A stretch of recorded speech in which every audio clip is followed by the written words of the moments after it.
TF2 Community updates, let's go!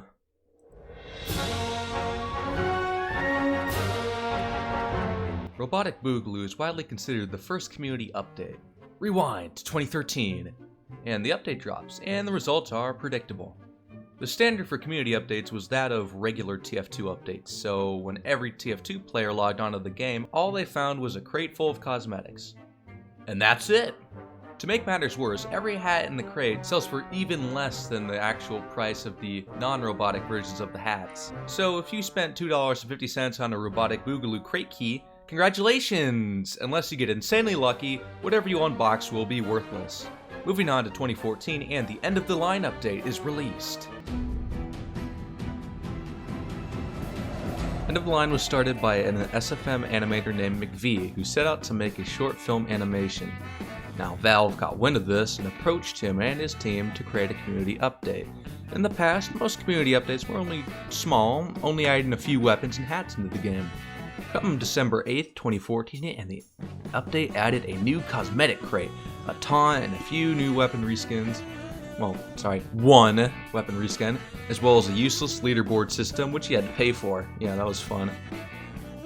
This update was so overhyped by Valve and the community that when the time came around, half the content was scrapped and the latter half was just disappointing. Mind you, the update was originally planned to have shipped with one new map, which got released 2 years later, and 3 to 4 new weapons and a boatload of cosmetics. One of these weapons was shipped with the previous update called Love and War, and the rest were scrapped for other reasons. So, fail. October 6, 2015, Invasion. A more substantial community update that shipped with a cool SFM, 4 maps, and 2 crate series, as well as weapon reskins and a handful of unusual effects and a taunt. Arguably the only community update with actual substance, had a weird bunch of stuff going on behind the scenes. It came out that 2 members on the team took a combined percentage of 54% of the revenue that would have been brought in from the update sales, such as crates, the map stamps, all that stuff. The problem is that the 2 members did not have the jobs and work to put in to justify it.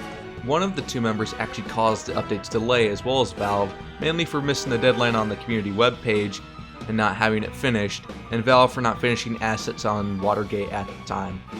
Ever since this update launched, Valve has changed their policy on community updates that basically boiled down to community organized bad. People no like community update, community make. Community update bad.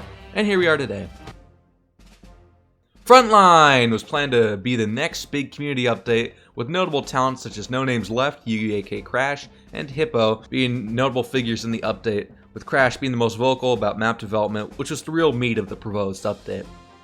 2 of the other community updates were planned at this time as well, which was Mayann and Gauntlet. It's important to note that Mayann got a large number of cosmetics implemented with the release of the Pyro update. Gauntlet was an MVM-themed update that had maps, cosmetics, and weapons going for it. Sadly, the project leaders dropped it and joined the Mayann team. With the release of the Pyro update, any hope for Mayann is out the window, as Valve cherry-picked a few cosmetics and left the rest in the dust. With the promise of the Heavy update, which isn't coming, Frontline had a hope for a while after the Pyro update launched. This is notable by its current updates leading up to late October 2019. Now, Frontline had a flagship map with lots of publicity called Shore Leave that was developed mainly by Crash. Other notable maps would be Valentine, Fish Ladder, and Trenchfoot. Shore Leave is technically finished, but will no longer receive updates now that Crash has left the map-making scene. And well, nothing actually. Valve is pretty much done with TF2, and it currently is, as of making of this video, there are only 2 part-time devs working on fixing the bot crisis. And I think 1 or 2 others that are working on community crates at this time. After the bots are fixed, someday development will probably cease as Valve drifts on to better things. Even if Team Fortress 2 had more people assigned to it, afterwards it won't get accepted because the team behind Frontline no longer exists. So for now, Frontline is dead in the water. Just a quick side note, in the 2020 Syslus update, one of the maps, Pier, was added. Pier was a map that was in development for a good portion of a decade. You can find it on Star's video here. That probably has the most publicity, and got revamped with the Frontline asset pack. So Pier does actually contain Frontline assets, albeit just crates, and a few other non-important things. But hey, it's something.